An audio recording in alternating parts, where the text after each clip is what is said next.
मैं वो professional courses नहीं कर रहा जो बीटेक या इस तरीके के जहां 4-4 5-5 लाख रुपए खर्च होते हैं पूरे कोर्स के दौरान। मैं बात कर रहा हूं कि 80% जनता जहां पढ़ने लग रही है, जब तक वहां स्किलफुल एजुकेशन नहीं होगी तब तक गवर्नमेंट जॉब का क्रेज बनता ही रहेगा। अभी बहुत ऐसा बच्चों का भी क्लेम है कि बहुत सारे ऐसे बच्चे थे जब वो एग्जाम दे रहे थे तो उनके अगल बगल में वो बच्चे एब्सेंट थे एग्जाम में, लेकिन जब अभी प्री का रिजल्ट आया तो वो बच्चे एग्जाम में उनका क्लियर हुआ है प्रीलिम्स।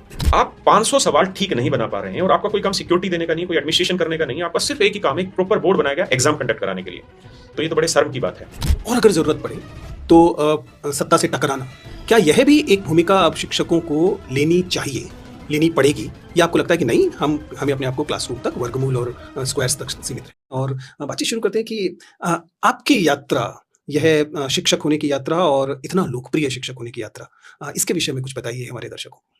सर मैं पहले तो गवर्नमेंट जॉब करता था, दिल्ली गवर्नमेंट में मैं टीचर था, लेकिन 2011 में मैंने यूपीएससी की तैयारी करने की सोची थी, जब मैं बहुत अच्छे से सेटल हो गया था, मेरे बच्चे भी थे, शादी भी हो गई थी। तो किसी एक इंसिडेंट की वजह से मुझे लगा कि मुझे भी आईएएस बनना चाहिए, तो 2011 में मैंने आईएएस की कोचिंग ली विकास सर के यहाँ दृष्टि में, और मात्र 2 महीने में मैंने उस कोचिंग को छोड़ दिया क्योंकि मुझे लगा कि मेरे अंदर वो स्टूडेंट नहीं बचा, खत्म हो गया।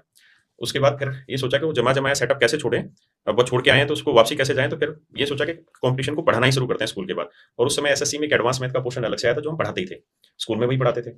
तो उस समय वो नया इंट्रोड्यूस हुआ था, तो फिर 2011 से मैंने नीतू मैडम के यहाँ पढ़ाना शुरू कर दिया था और धीरे-धीरे 2014 तक मैं पढ़ाता रहा। फिर मैंने पब्लिकेशन के थ्रू अपनी किताबें निकालनी शुरू की थी और सबसे पहली किताब मैंने निकाली थी सर, एक मैथ की थी तशो, और उसी ने मुझे आज जहाँ हूँ वहाँ पहुँचाया। उस बुक में पहली बार 2013 में हमने हर सिंगल क्वेश्चन का वीडियो सॉल्यूशन प्रोवाइड किया था, हर सिंगल क्वेश्चन का। उस समय ऐसा कुछ लोग सोच भी नहीं रहे थे और यूट्यूब भी उतना प्रमोटेड नहीं था। तो वो बुक उस समय महीने की लगभग 1 लाख कॉपियाँ निकलती थी। तो वहाँ से वो धीरे-धीरे जर्नी स्टार्ट हुई और बस उसी से धीरे-धीरे आगे बढ़ते चले गए। वाह, इंटरेस्टिंग। आपने एक सरकारी नौकरी में थे, उसके बाद तय किया कि सरकारी नौकरी छोड़ेंगे और लोगों को सरकारी नौकरी दिलवाएंगे।